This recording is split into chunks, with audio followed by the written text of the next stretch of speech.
live from the aftermath of the U.S. Grand Prix. It's Tim Hungover Rainey. Tim Hung Rainey. Tim partied late. I got a text from Tim Rainey at 4:08 a.m. Eastern Standard Time. Tim had a good night. He had a really good night. Now listen, I want to tell you something before we get started here. Tim, you might not know this about Tim, but he's a very timely guy. He's the guy that's always on time. And he texted me yesterday and was like, "Hey, listen, yesterday evening, when do you want to do the show?" And I was like, "Well, we could do our 10 a.m. spot, or I can do after the STP around 2, 3 o'clock, whatever." Tim's like, "Yeah, it was 10." I was like, "Okay." And I woke up this morning and was like, just going back to the hotel room there, buddy. I'll see you at 3. So, Tim, how are we feeling? Yeah, we're feeling good, man.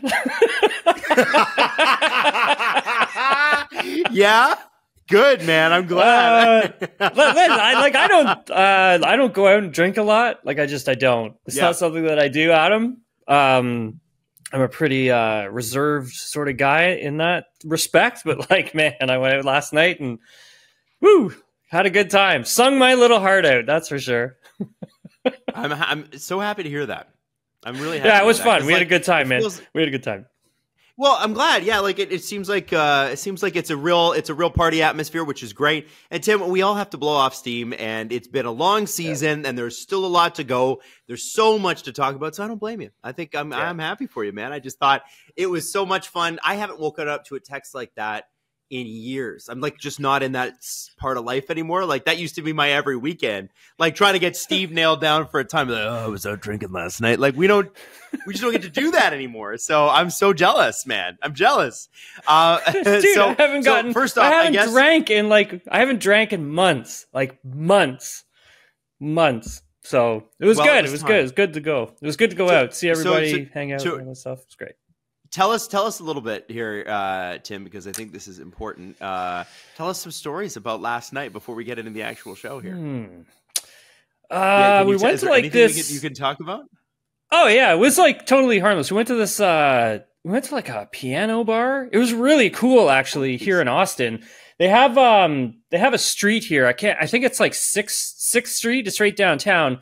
And what they do, and I don't know if they do this every weekend or they just do it for when the Grand Prix weekend is on, but they shut it down and you can walk on the street and stuff and go to different bars and all that kind of stuff. And we went to this piano bar last night and man, they were just playing bangers all night long and just, you were just screaming at the top of your lungs, singing it out. Like it was great. Had some Elton John in there and it was like this piano band. It was fantastic. It was so much fun, dude. That's amazing. I had a great time. That's amazing. I haven't done that. Honestly, if you get a good. Go ahead. I haven't done that in like, I don't even know, man, like ages. Well, if you get a good piano bar, it's hard to beat. Yeah. It's just hard to find them, right? When you get like someone who really knows what they're doing, they can really work a crowd very quickly. And then you find yourself just losing your mind, which is amazing. So Tim, the on track this weekend was pretty fascinating.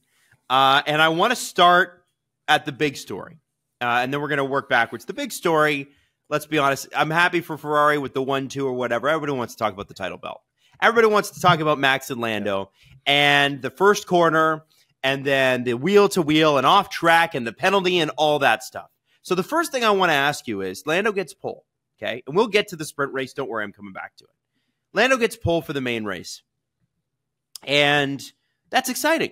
That's exciting. McLaren didn't expect that this was going to be their strongest race. So for them to get a pole, and maybe Max, if George Russell doesn't spin out, maybe Max gets pole. But Max and Lando going into that first corner, what did you see there? Because I saw a few things, but as a driver, I want to ask you, did Lando Norris lose focus? Was it the wrong move? Was it the right move? And did Ferrari just take advantage? I'll take you through what I probably would have done and what some other drivers may have done and that kind of thing. And then I know, Adam, like you can follow up because I know you've got some things to say on this, but off the start, like I thought Lando actually got a really good start. People are pretty critical of him with his, starts off the line and they haven't been great this season, but actually he did get a good one. It did look really solid. And then he made his move, right? He made his move to kind of cover off turn 1, but I just don't think he was aggressive enough. Like he should have really shut the door on Verstappen, because there was no way he was making, I don't even think there was no way Verstappen was making the corner. Like there's no way. And he sent it in there. And I think if you're Lando, I would have just taken him to the wall, like, cause there's that grass part and then there's the wall. I honestly would have just done that, like, and made him think about what he was about to do. I think, and we can get into this in a little more detail, but I think, Adam, this is stuff that just harkens back to Austria this season. Okay. Now, I saw a little bit about this in your TSN report. Yeah, I just feel that. I really feel strongly about that. But first of all, Adam, I would like to know how you felt about turn 1. I think Lando let Max dictate how turn 1 was going to go. Because Lando, to me, and I could be wrong on this, Lando to me felt like he was on defense rather than and I could be wrong. Again, I could be wrong about this. I'm going to quantify this with this is what I saw, and I'm not a driver, and. But what I saw when I used to see Lewis Hamilton dominate, I would see Lewis Hamilton just go, "I'm leaving you, goodbye." Max, when he is on pole, will swing that car around in a way that you're like, I might die if I hit him, so I'm going to back off. Lando was like, I have to stop Max. And I thought Lando needed to be, I need to leave Max in my rearview mirror and just take the best racing line. And that is, so in fighting him in that corner, it allowed the 2 Ferraris through, and credit to Sainz and Leclerc for being so smart about, they probably talked about that pre-race, like Max and Lando are going to go at it, so let's see if we can get around them. To get both cars around them, I think says a couple of things, but I think the first thing it says is Lando's focus was not on the right spot. You want to stop Max? The focus shouldn't really be stopping Max. It's Max's job actually to stop you. Your job is to get off clean, get on the racing line. You have the advantage to do that, being the inside car, and you need to be on that racing line and let him work around you. And if he gets around you, fine. Let him get around you. And not like, not that you don't fight, but I think you let Max, if he gets you, he gets you. You can get him later in the race. You have a much better car, I think. And so that, for me, strategically, and this goes back to not just Lando. People are giving him shit today. And, some of it, he shares some of it. But I think that is also the McLaren strategy department, again, not being a championship caliber team yet. And the only way to be a championship caliber team is to win one. And so if you had run that by the Mercedes people or the Red Bull people, I'm sure they would have told you, yeah, I wouldn't worry too much about it that early in the race. There's still time. Obviously, you want to be number 1 coming out of corner 1. But I think, Tim, if you're McLaren, I think they're focused a little too much on Max and holding him off rather than Lando going forward. And you remember, the last race, I believe, Lando finished like 20 seconds up on the next driver, right? Like the race that we had like a month ago. It's hard to remember because it was a month ago. Mm-hmm. But, that's when they were at their best. That's when you're focusing on, let me just get into the clean air and go. And so that's how I felt about it. That's a very long explanation, but that's what it made me feel. Yeah, and it also made me angry. Yeah, for sure. I mean, like, if you're a McLaren or a Lando Norris fan, I mean, absolutely. I think, you have every right to feel that way.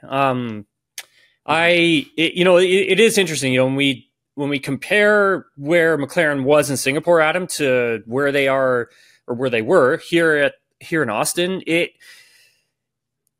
it's like you had said, this wasn't a great track for them. And they always knew it wasn't going to be a great track for them. But at the same time, I think Red Bull did discover some things in the 3 weeks that we've had off. And that's something that you and I have talked about on the show. We knew that Red Bull was going to come out and they were going to throw a haymaker and for Austin, and that's what they were going to do. I'm not sold on Red Bull just yet. I'm not. And I'm not sold on Verstappen becoming world champion just yet either. only because the next few tracks that are coming up, like they should be, and McLaren believes this as well, because I spoke with Andrea Stella after the race, that Mexico, Brazil should be positive races for their car, like performance-wise.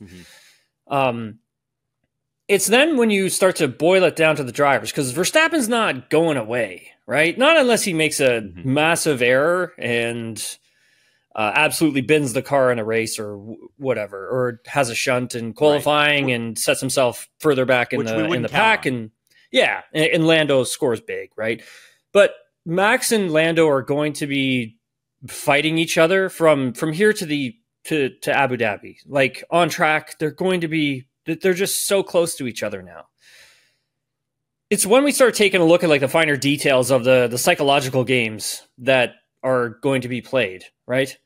And that's when I said, and people can go back on the pod and you can listen to what I said after Austria. I'm going to say it again here because that was the point at which Lando needed to set the tone for how he wanted to be raced. Okay, remember that, because there were 3 instances in Austria where he should have gotten his elbows out more and really been aggressive with Verstappen, not giving him space. And if Max wants to do the moving under braking, that's fine. Then we're going to have a collision. That's fine. But that's what's going to happen. And that's where you see almost like a ruthlessness with Max, right? Like he is smart. Yes. He is a very smart driver who really knows how to play in the gray area. Like he really does it well, right? And if you go back to 2021, that championship, Max versus Lewis, like Lewis set the tone with Max being like, you're going to do this stuff to me? This is what's going to happen. So there is a lot here, obviously, to break down, but when it all comes back around, Adam, it's that psychological, warfare that happens between drivers when they get deep into a championship and they know they've got a battle. If we fast forward through the race on Sunday and, they're battling for P3, there was no way Max was making that corner. There's no way. No. Okay. And Lando, should know that. He should have known that he wasn't going to be favored when he went off the track that far, did an overtake, listened to Will Joseph, who's his, race engineer, being like, hey, we think we're good. It's no, Max, he understands the rules in the gray areas so well. He knew that if he did what he did, he was going to keep that P3 position. That's just how smart he is. Absolutely. Because he's already gotten into the head. Right? He's already established that. And I think if you're Lando, giving that spot back, letting him wear out the tires more, you most likely could have gotten an easier DRS pass on that back straightaway. That's just the way I look at it. I mean, again, in hindsight is, an incredible thing, but of course. And there's learning experiences and all that stuff for too. sure. Max, the reason he plays well in the gray is he made every penalty error you could possibly make, because he people forget what an absolute terror he was on the track, and I don't mean that in a good way. He did a lot of really stupid shit early. And it gets kind of forgotten because it was Lewis versus Vettel and everybody was focusing on Ricardo and, at the Red Bull senior team, whatever. Max did take a lot of stupid penalties and have stupid accidents that never should have happened, right? And that's good because he learned. And now he's using that, as Lewis does, as Fernando does, to manipulate other drivers and own them on the track. I'll tell you something that stood out to me, Tim, and this might be anecdotal and something that maybe people think, you're making too much out of nothing. So in the sprint race on Saturday, Lando finishes third. Max is ahead of him. And they're on the podium, and they're taking pictures, and they're smiling together. And for me, people have been on Lando a little bit too early and too much this year. But for me, that was a moment where I was like, okay, Like, and we hadn't even seen the race yet on Sunday, right? I watched that and I thought, that's not a guy I'd be smiling with. And it's not because you don't enjoy their presence off the track. But I can tell you this. If Lando was ahead of Max by 50 some odd points and Max had just finished third, Max wouldn't even look at him. And it's because you got to have that, I'm sorry we can't be friends right now situation. Yep. I'll tell you something. I feel like the conversation that they would have had after Austria, after the Austrian race where, they crashed and Lando was out, whatever. Max, I think Max thinks that Lando thinks their friendship is more important than the world championship. Where I can tell you that Max does not, he values the championship more, as much as he tries to play it cool. And I would expect that from a Formula One driver. I also expect that Lando Norris is a pretty good guy, and of course he wants to be friends with his friend, who he's been friends with forever. But at the end of the day, sometimes you're not friends when you're like that. You look at, I look at Lewis and I look at Sebastian Vettel, and how much those guys hated each other when they were battling. But then, some point, one of them falls off, they connect, they go, you know what? All that stuff we threw back and forth in the press that was a bit childish, and they become really good buddies. And look at what's happened. And I look at Lando and I go, Max is not your friend. Maybe he's your friend in 10 years. Maybe he's your friend over the winter. This guy's not your friend. Don't talk to this guy. Don't acknowledge this guy. You are not friends anymore. This is the world championship, and you got a shot at it. And this guy is using you right now. And good on him for using him. You use every advantage you can. Max is going, this guy cares more about how we're going to feel about it afterwards than what actually happens.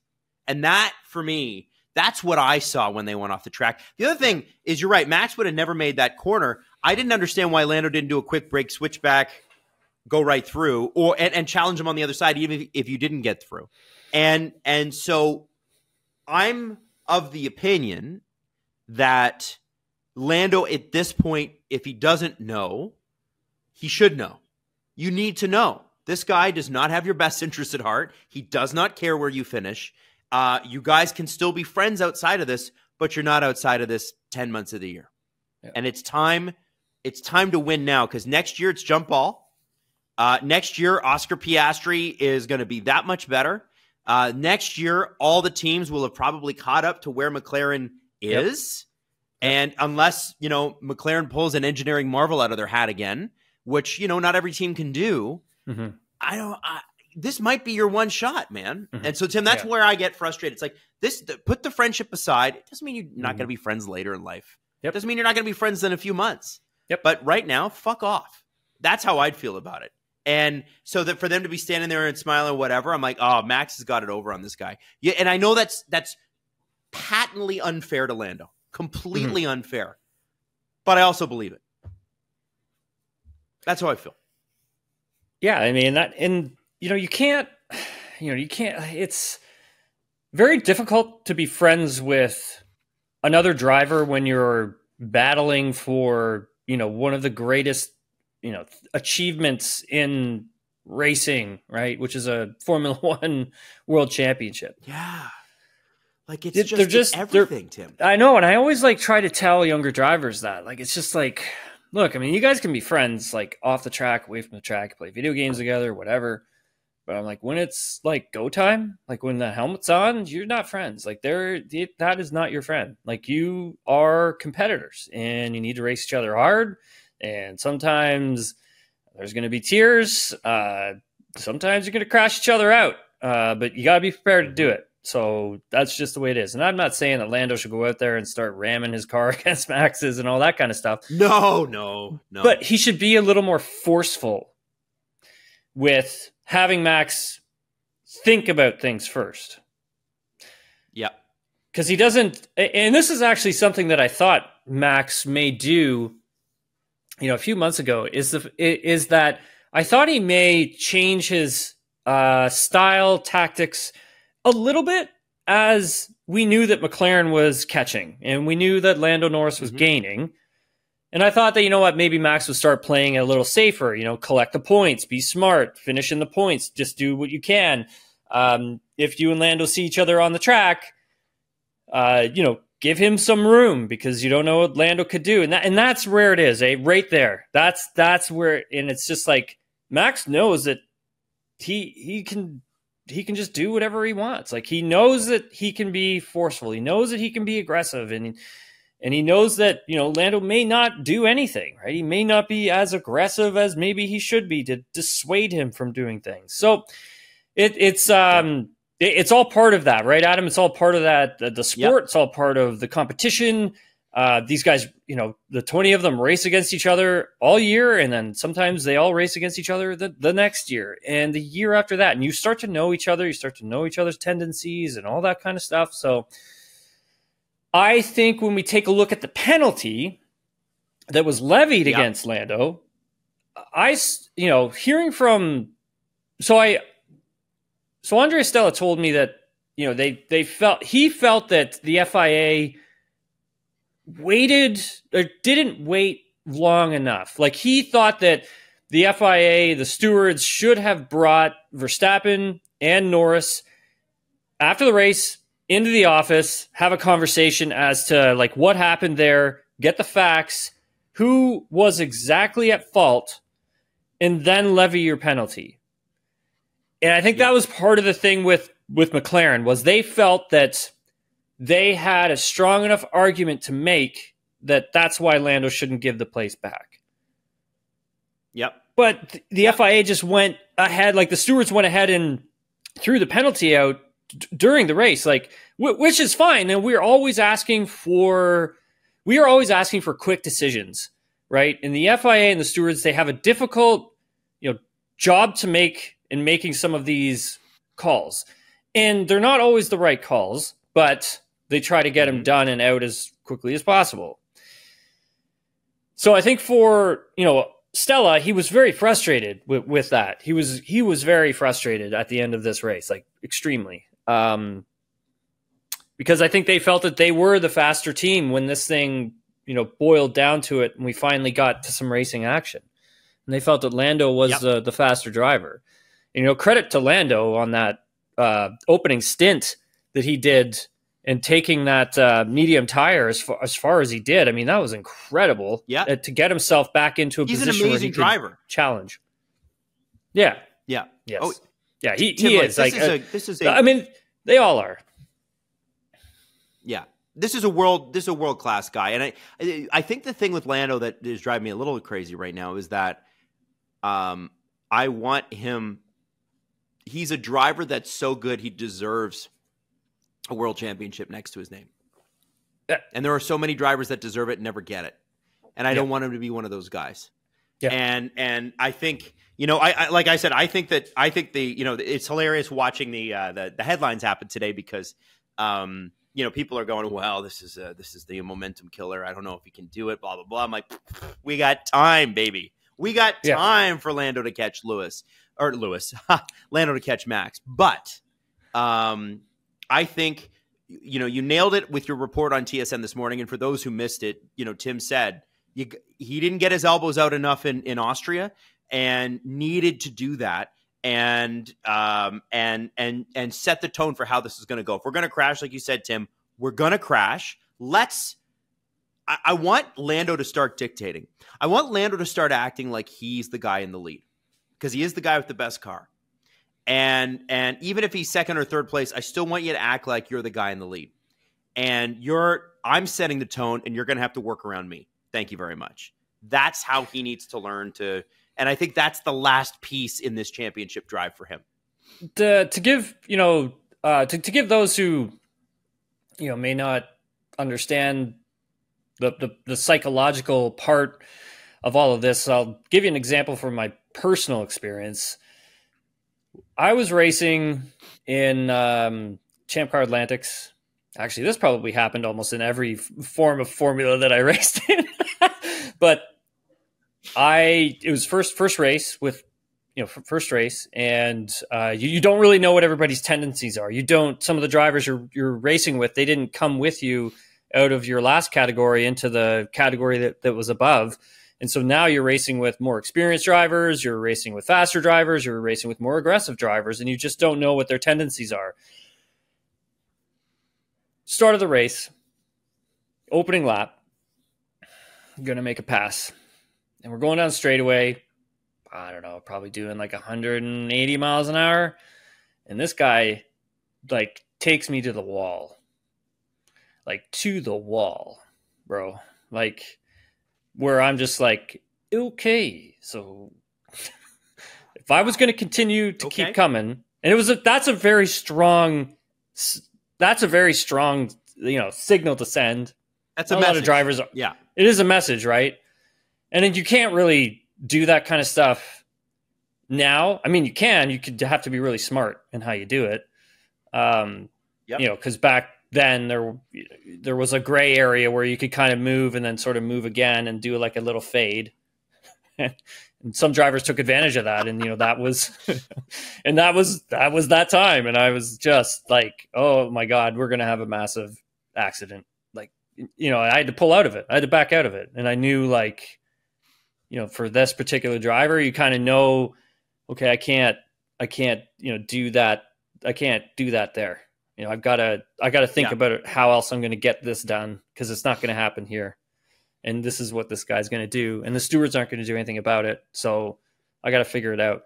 Right. That changed, like, how, okay, this is a very aggressive driver who does this, and this. So that's what I remember. Another one. God, I want to say it was Bruno Junqueira, Champ Car, St. Pete. It was his first race. He was coming over from Formula. I think he was coming over from Formula 2000. So he was coming over from European racing, coming over to North American racing. I can't remember who the driver was behind, but it was on a restart. And heading down the St. Pete straightaway, he took this guy, if I remember correctly, right to the wall in a Champ Car. Like, those things were like, they're probably doing like well over 180 miles an hour. And I was like, oh my God, like, it was just so aggressive, but he sent a message, right? He let you know that that wasn't going to happen. So, I mean, there are things like that drivers, do. It does happen. Sometimes you have to find a way of sending a message on how you want to be raced and all that kind of stuff. So it's just, those are just little things for folks who are, new to motorsports or new to racing or whatever. But yeah, I think as we take a look at this battle between these two drivers, I mean, there's going to have to be a point, I feel, where, Lando's definitely going to have to, like, be aggressive, like, and really get the elbows out and just see what happens. I mean, for Max, controversy. Yeah, but I think also, Adam, like, for Max, I don't know where his head's at in terms of if that would dissuade him now, because now he's kind of like, okay, well, we can have an incident and it's not going to affect me.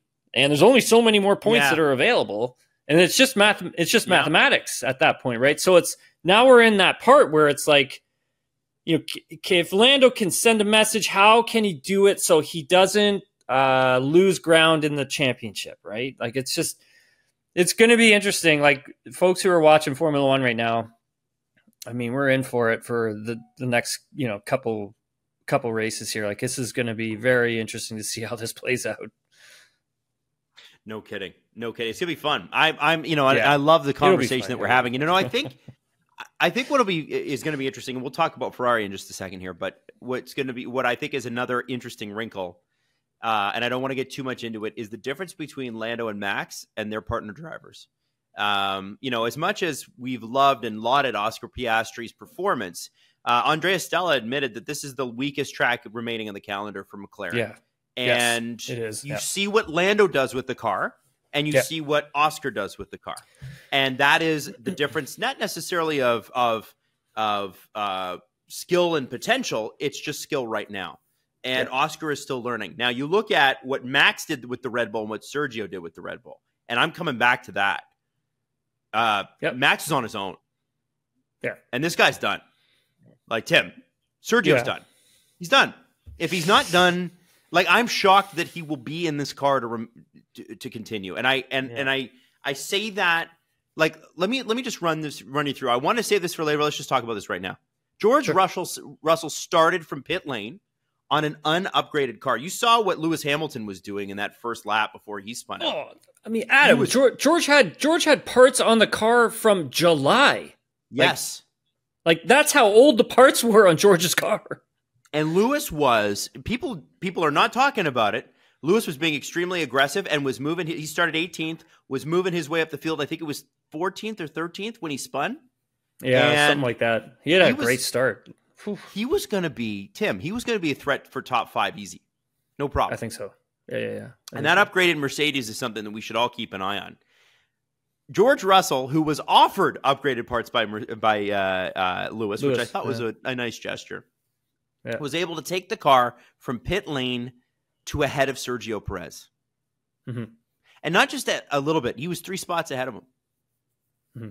And Tim, I look at that. And, Max, whether he wins or he loses here, if he loses, I don't think the story is Max Verstappen lost.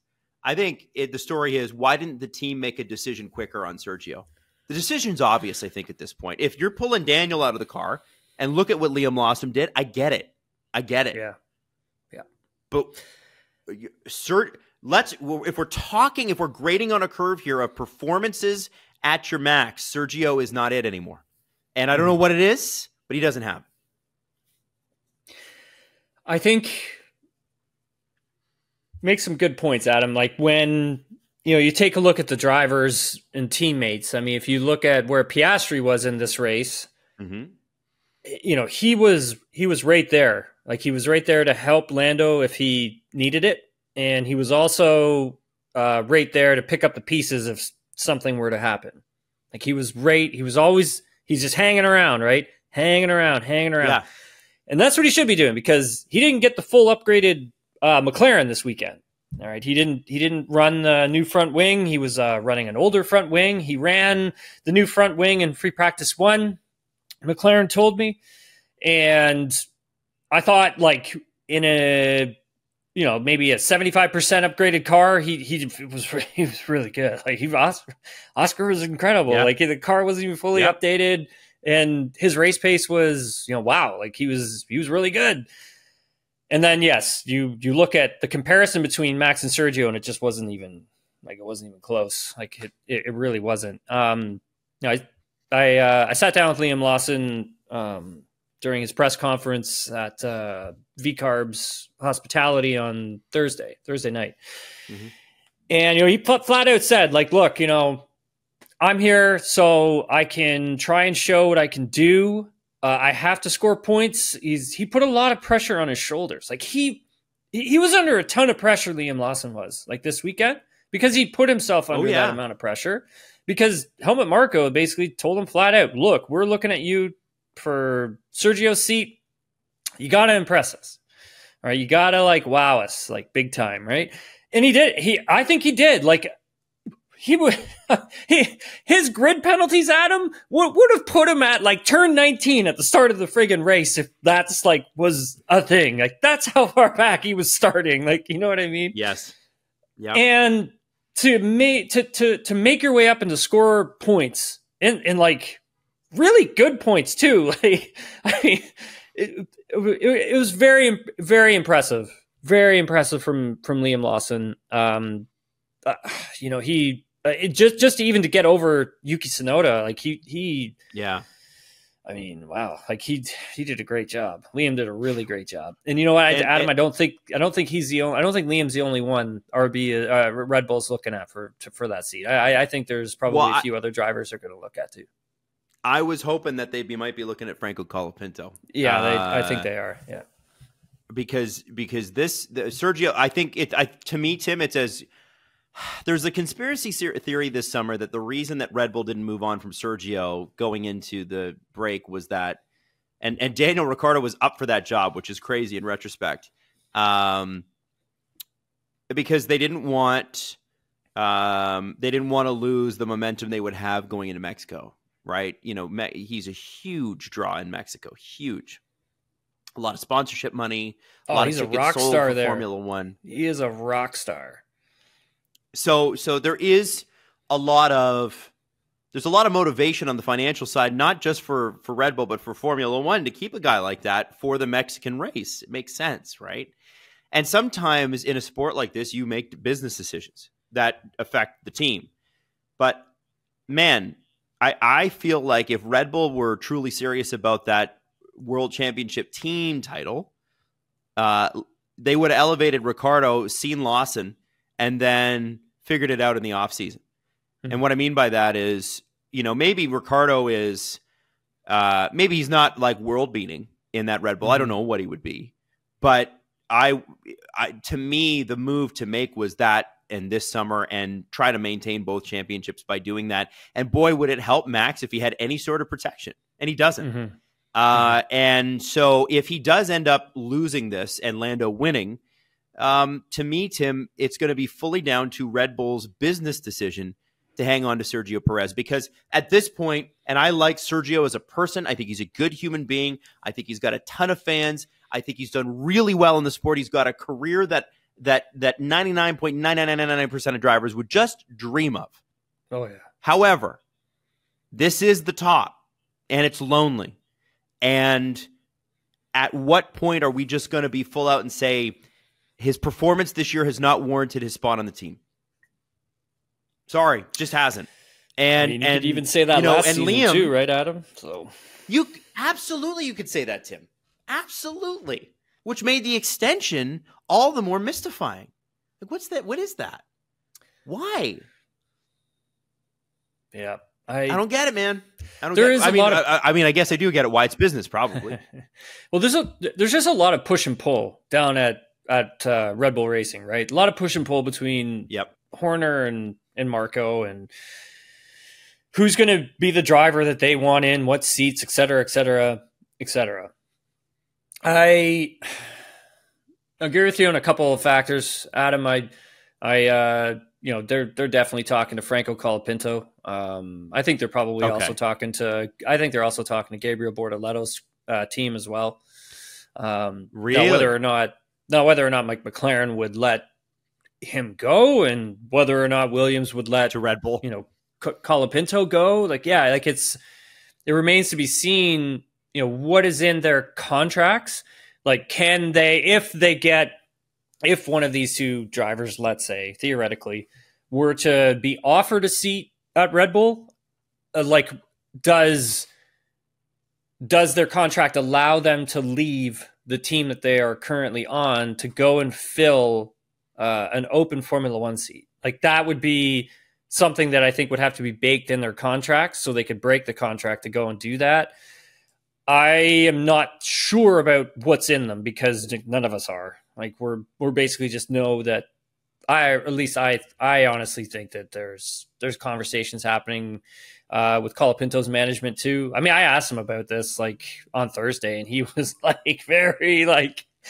he shut me down real. Well, he didn't shut me down real quick, but he shut my question down.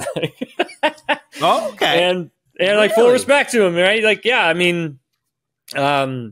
It was a great answer. So I was like, yep, okay. I'll go do some snooping around, see what I can find out. So, then I don't think they're done looking at Lawson. I mean, just because of the performance that he had, here on Sunday, I just think, Adam, when you look at Red Bull and you look at the driver program, I mean, who do they have? Like, who else is going to make that step up, right? That's why, that's why they did the deal with Ricciardo. Move Lawson in, see what you got. If you think he's got it, then you promote him into the big team and see if he can hang with Max, right? It's that. But I mean, Colapinto has just been, man, that guy has been incredible. Like, he has been so freaking good. So good. Like, he handed Alex Albon his ass today. Well, so that's what I wanted to ask you, is that Alex Albon all of a sudden doesn't look so impressive. And that's not Alex's fault. I think it's more credit to Franco being amazing. Yeah, 100%. 100%. Like, I don't think they were expecting You almost wonder, did they need to sign Sainz? Right? Well, we had James on here, Adam, and he did tell us how excited he was to get Carlos. So Fair enough. But it is kind of nuts. It's kind of crazy how this has gone. Yeah. It is for sure. Let me ask you this. If you're McLaren and you're trying to do right by the driver, can you let your driver, your reserve driver, go to your rival? Because, Tim, if in 2026 it's Bortoleto and Verstappen versus Norris and Piastri, and Red Bull wins, even if they lost, that's a story the whole year. Well, you got to believe in your drivers, right, Adam? Like, you got to believe that the drivers you've signed up to these long-term deals, like Norris and Piastri have, that those are going to be your guys, and you're going to have to figure out how to manage, that situation, because McLaren's always like, hey, we have 2 number 1 drivers. We have 2 number 1. They're right. They do have 2 number 1 drivers. And that's going to be the difficult part in managing that. Right. Oh and I think, Adam, they have, their driver lineup is so strong, man. I wouldn't worry. I wouldn't be too worried about, losing a Gabriel Bortoleto. I wouldn't. Okay. Granted, he's talented, right? But I just wouldn't be concerned because I already have, if I'm McLaren, I'm Zach Brown, I already feel confident because I have 2 incredible racing drivers. I don't need to worry about this. You're fine. Yeah. And they're, ostensibly they're long-term, so I guess that makes sense.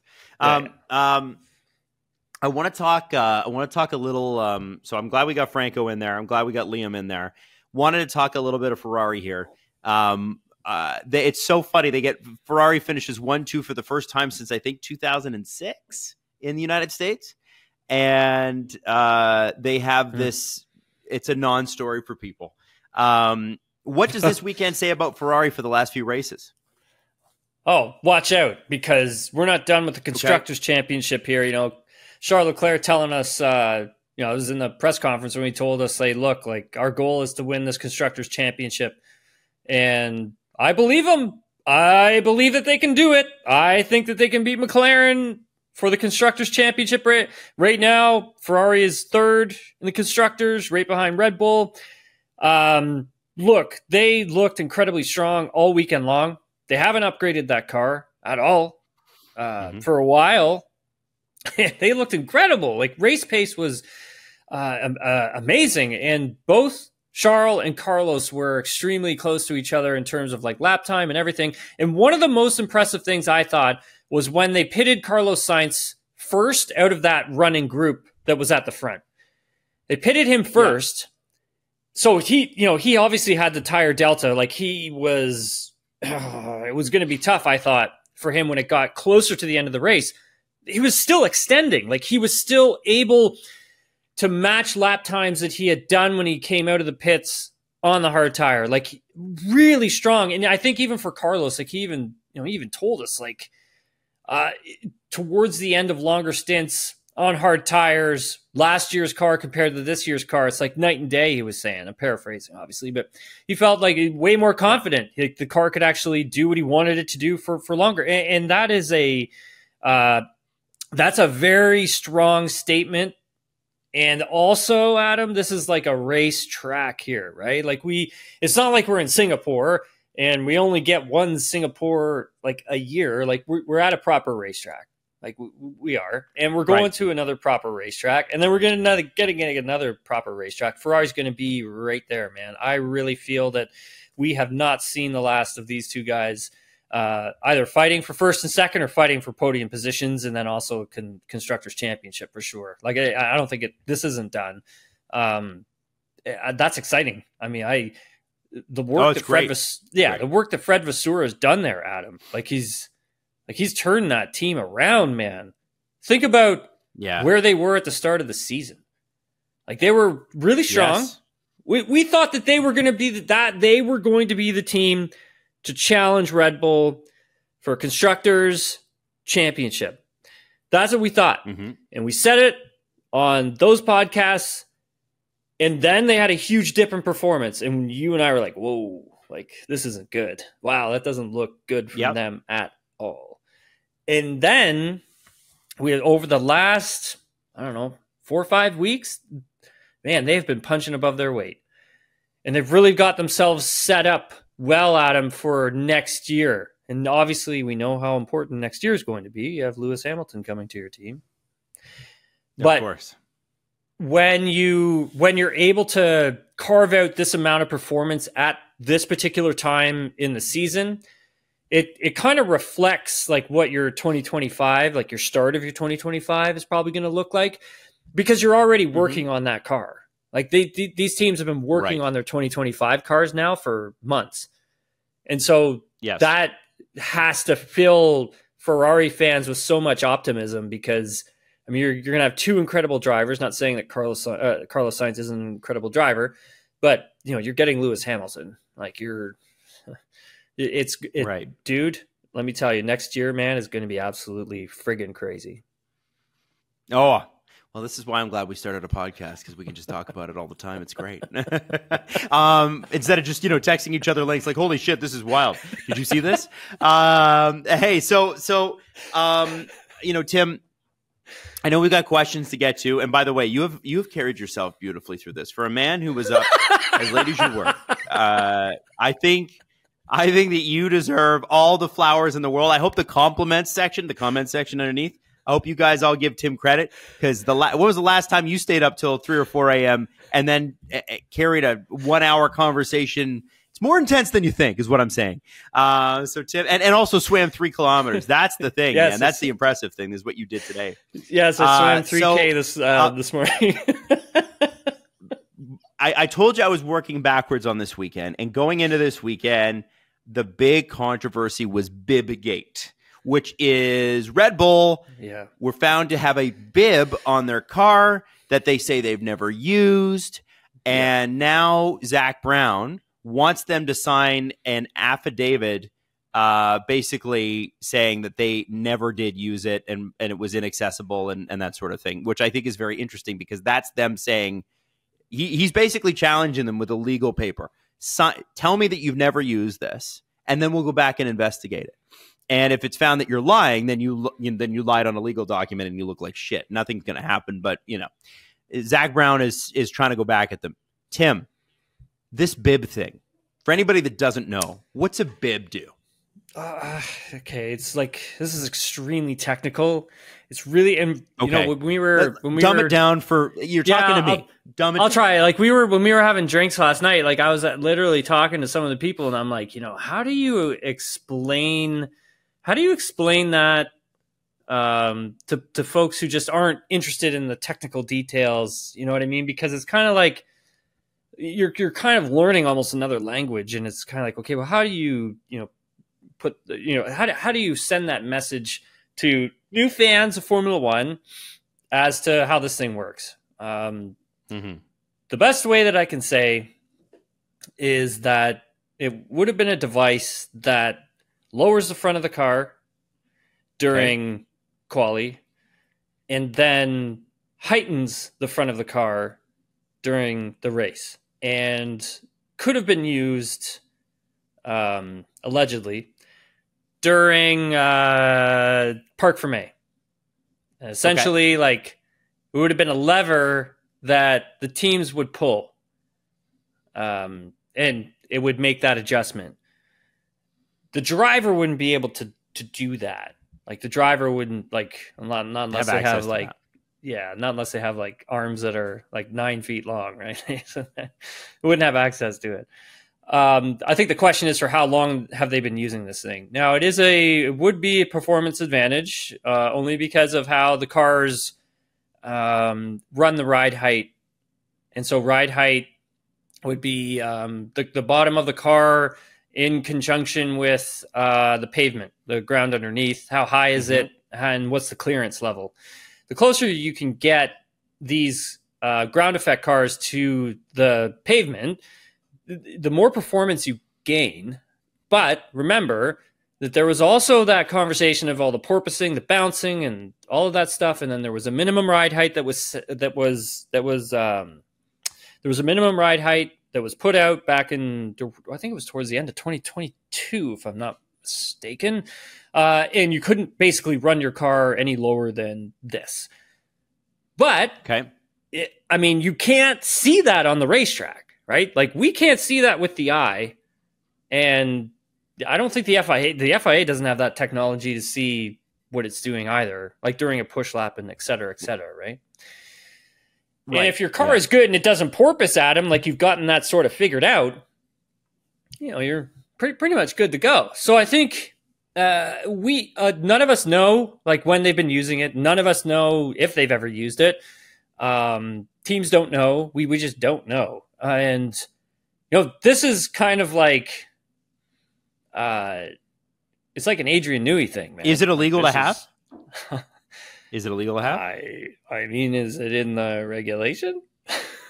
Right? Well, like it's I don't know. Like, this is the thing. This is the thing. Like that's my question is like, okay, so if it's bad, like if it's not in the regulation and it's bad, it clearly seems like it's not in the regulation, as in like you can't have one. Like it's something that you cannot have on the car. If it's not something you can have on the car, why have it? That's extra weight, isn't it? I mean, that was good for you, Adam. That was my argument. Like in the paddock, like to some like engineers so over the weekend. Right. So well done to you, sir. Well, I'm just trying to think more like Chapeau. Tim. That's how I go through my life. Well, the thing is, so if you look at when you look at what I was saying, when you're basically bringing the ride height down for qualifying, you're kind of bringing it up for the race. What you're doing is you're getting the performance for quali, you're getting the performance for the race, but you're avoiding the skid blocks underneath the car, the plank wear underneath the car, and that allows the FIA to measure how close the car is getting to the ground. If that thing starts wearing away, then the FIA look into it further. I mean, Lewis Hamilton was disqualified from the U.S. Grand Prix last year because of plank wear. The car was run too low to the ground, and it scraped all the plank off, and the FIA DQ'd him. So that's kind of like where that adjustment would be made, so that doesn't end up happening. But I mean, again, it's like you find the loophole. You have a genius of a car designer, engineer, whatever, find a loophole in something and they create something. Remember DAS, like the Mercedes' direct axis steering, where Hamilton like would pull back on the steering wheel and the camber of the tire would change, and that would help with heating, like on race restarts, et cetera, et cetera. I mean, it wasn't in the regulation.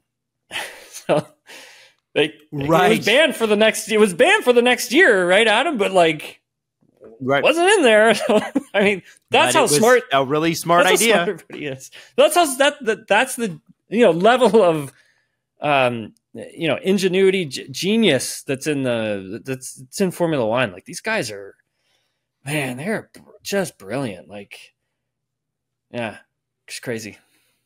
Okay. I like that. So then I guess finally let's get to some questions. And there's going to be more that we talk about on Thursday. So Tim, we'll have much more to cover, but for sure we can focus more on Mercedes next podcast too. So are there any questions in there that we have not answered in the show from our wonderful listeners? I haven't even looked at these yet. So thanks everybody. I can pull them up. So thanks everybody for writing messages. Tamara Sutherland. What is your prediction on how the high altitude at Mexico City will affect the performance of each of the teams? Are there any that have struggled significantly more or surprisingly performed better than the rest in recent years worth keeping an eye out for? It's a good question. When you're dealing with like the high altitude in Mexico, a lot of these teams really just focus on the engine and how hard it's having to work because there isn't as much oxygen as high up as we're going when we go to Mexico City. So the engines are working extremely hard.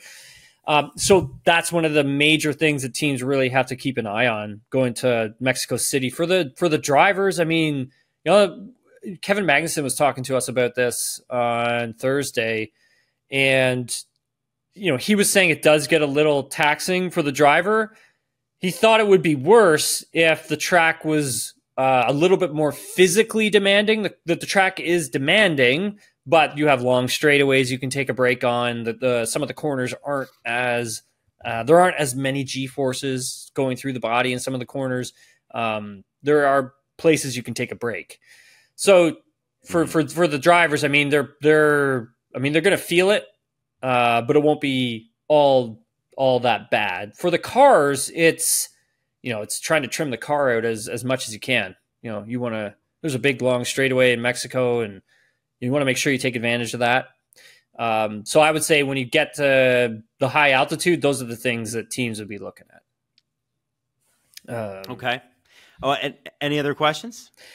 Jay Money asks, Haas now 6th in the Constructors' Championship. Do you think they can maintain this for the rest of the season, or do you see regression? And also, how do you think this affects next season's outlook and goals? It's a great question. I mean, we didn't get to talk about Haas, and we definitely should, because we will on Thursday. We'll talk. Hulkenberg and Magnussen were really, really good this weekend. They were really good, both of them, and the car looks great, by the way. And I really think that Io has gotten this team on the track, man. He has done such an incredible job with this team. I think they can maintain this for the rest of the season. They brought a really big upgrade for the U.S. Grand Prix here in Austin this weekend.